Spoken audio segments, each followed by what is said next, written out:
Bharatiya Janata party के संगठन में देखने को मिलती है। लोग कहेंगे आपने क्यों ज्वाइन किया? सबसे बड़ी बात होती है राष्ट्रहित की। जो व्यक्ति, जो पार्टी राष्ट्र को पहले रखे, क्योंकि राष्ट्र से ऊपर कुछ भी नहीं है। सिर्फ इस वजह से कि हम विपक्ष में बैठे हैं तो कुछ भी कहते रहे।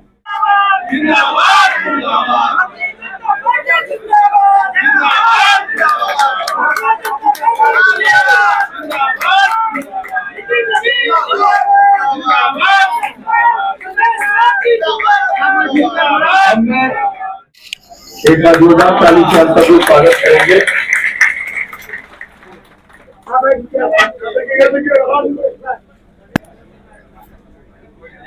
आज मैं भारतीय जनता पार्टी के कार्यालय में उपस्थित हूँ और मेरे लिए ये सबसे गर्व का दिन है। एक नाम जो वर्षों से मेरे जुबान पे था उसको बदलने में वक्त लगता है। ट्रोल भी किए जाएंगे मालूम है, पुराने वीडियोस भी सामने आएंगे मालूम है, मगर मैं लीडर हूँ, मैं बेखौफ हूँ।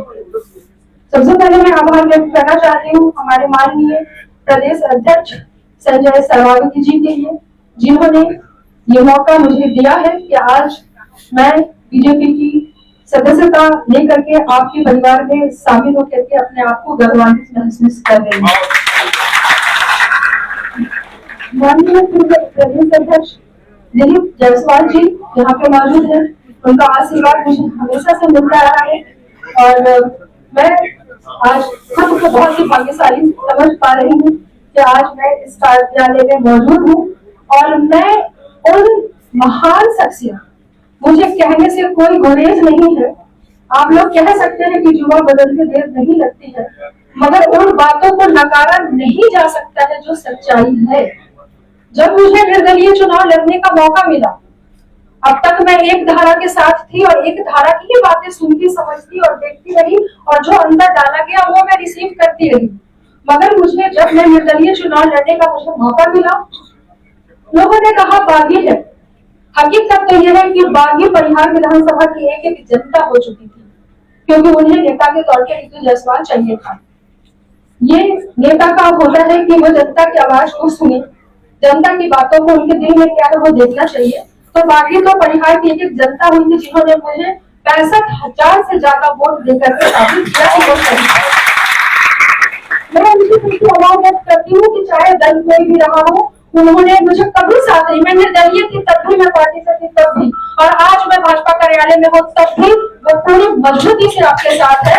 और यही मुझे भारतीय जनता पार्टी के संगठन में देखने को मिलती है। लोग कहेंगे आपने क्यों ज्वाइन किया? सबसे बड़ी बात होती है राष्ट्रहित की। जो व्यक्ति, जो पार्टी राष्ट्र को पहले रखे, क्योंकि राष्ट्र से ऊपर कुछ भी नहीं है। राष्ट्र की सुरक्षा, राष्ट्र की बात दूसरी, और हमारे देश के प्रधानमंत्री जी सिर्फ राष्ट्र की बातें करते हैं, उन्हें सर्वोच्च उन्होंने राष्ट्र को रखा है और उन्होंने रखा है अंत्योदय की बात करते हैं। अंतिम व्यक्ति तक कैसे लाभ पहुंचे, वो कैसे खुशहाल हो, वो तरफ भी देखने को मिल सकती है जो हमारे केंद्र की योजना है, प्रधानमंत्री मोदी जी की योजना है। उसके तहत पहले ऐसा होता था कि अगर किसी व्यक्ति को कैंसर हो जाए ना, गरीब व्यक्ति को जिसके जेब में पैसे नहीं है, वो उसी दिन से अपने मृत्यु की तारीख गिनता था कि मैं कब मर जाऊंगा मुझे पता नहीं, ब्रेन हेमरेज हो जाए, हार्ट ट्रांसप्लांट करना हो, स्टेंट लगना हो, सोच भी नहीं सकता था कि एक गरीब व्यक्ति जिंदा बच सकता है। लेकिन जब से आयुष्मान कार्ड आया, इतनी बड़ी शक्ति दी है कि एक बीमार अगर उसका पति हो जाए तो महिला को लगता है कि मेरा पति बच सकता है, क्योंकि मेरे हाथ में प्रधानमंत्री जी ने आयुष्मान की ताकत दी है। ये बहुत बड़ी बात है। मैंने कहा कि जब मैं 2 धाराओं की वोट को पा रही थी, अब तक मैं एक धारा से प्रभावित रही, एक धारा के विचारों को देखा, लेकिन जब मैं जनता के बीच में लगातार रही और मुझे दोनों धाराओं के वोट लगभग बराबर पड़े, तो मैंने देखा तो समस्याएं तो सबकी एक सी है। क्या ये धारा, क्या वो धारा, सबकी समस्याएं एक सी है धरातल पे। और उस समस्या को दूर करने की अगर किसी को चिंता है तो वो माननीय देश के प्रधानमंत्री नरेंद्र मोदी जी को। सिर्फ इस वजह से कि हम विपक्ष में बैठे हैं तो कुछ भी कहते रहे, महंगाई बढ़ी, क्या क्या नहीं झेला देश ने। कोरोना के 3 बार को उन्होंने झेला। बड़े से बड़े देश जहां चरमरा गए, अर्थव्यवस्था ठप पड़ गई, वहां हिंदुस्तान खड़ा रहा। रसिया यूक्रेन जैसे युद्ध को झेला, लेकिन हिंदुस्तान खड़ा रहा, अर्थव्यवस्था खड़ी रही।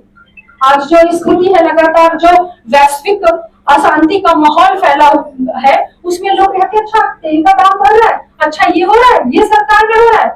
अरे ये अंतरराष्ट्रीय मार्केट पर निर्भर करता है। अगर देश में वैश्विक अशांति है तो उसका असर कहीं ना कहीं थोड़ा तो होता है, लेकिन इसके बावजूद भी आप देखेंगे कि विदेशी निवेश भारत में रुका नहीं है। लगातार इंफ्रास्ट्रक्चर डेवलपमेंट पे काम हो रहे हैं, लगातार अंत्योदय पे काम हो रहे हैं। तो रितु जायसवाल क्या, वो दिन दूर नहीं जब हिंदुस्तान का एक एक आदमी मोदी जी के इस कार्य को समझेगा और इसका सम्मान करेगा, और चाहे बीजेपी कार्यालय बहुत छोटा पड़ जाएगा, पूरे हिंदुस्तान को संभालने के लिए वो दिन दूर नहीं है, मैं भरोसे के साथ कह सकती हूँ। बहुत धन्यवाद। श्रीमती रितु जायसवाल जी का सामाजिक कार्यों से लेकर महिला सशक्तिकरण से लेकर गरीब कल्याण में बड़ा काम रहा है। ये अपने पंचायत की मुखिया भी रही है, लोकसभा चुनाव भी लड़ी है, राज्य विधानसभा चुनाव भी लड़ी है, और इनके साथ जितनी बड़ी संख्या में लोग आज राजद ज्वाइन किए हैं, बीजेपी ज्वाइन किए हैं, आज उन सभी का हार्दिक अभिनंदन, हार्दिक स्वागत है। और उपस्थित मैं बताना चाहता हूं राजद को, भाजपा का दरवाजा अभी बंद है। जिस दिन भाजपा का दरवाजा खुल जाएगा ना, उनके चौखट पर एक व्यक्ति नजर नहीं आएगा। यह है आदरणीय प्रधानमंत्री जी का, जो पूरे विश्व में सबसे लोकप्रिय नेता है। विश्व के 32 से ऊपर देशों ने उनको अपने यहाँ का सबसे सर्वोच्च सम्मान, नागरिक सम्मान से पुरस्कृत किया है। इसलिए आज भारतीय जनता पार्टी में माननीय प्रधानमंत्री जी की नीतियों से प्रेरित होकर, माननीय भारतीय जनता पार्टी की सरकारों से प्रेरित होकर बहुत से लोग आज भारतीय जनता पार्टी ज्वाइन करना चाहते हैं। मैं एक बार पुनः रितु जायसवाल जी और उनके साथ जो सैकड़ों लोगों ने भारतीय जनता पार्टी की सदस्यता ग्रहण की है, उनका बहुत बहुत हार्दिक अभिनंदन, हार्दिक स्वागत करता हूं। इनके नेतृत्व में, इनके कार्यों के कारण भारतीय जनता पार्टी का संगठन और मजबूत होगा। एक बार पुनः सब लोगों का हार्दिक अभिनंदन, स्वागत करते हुए बहुत बहुत धन्यवाद।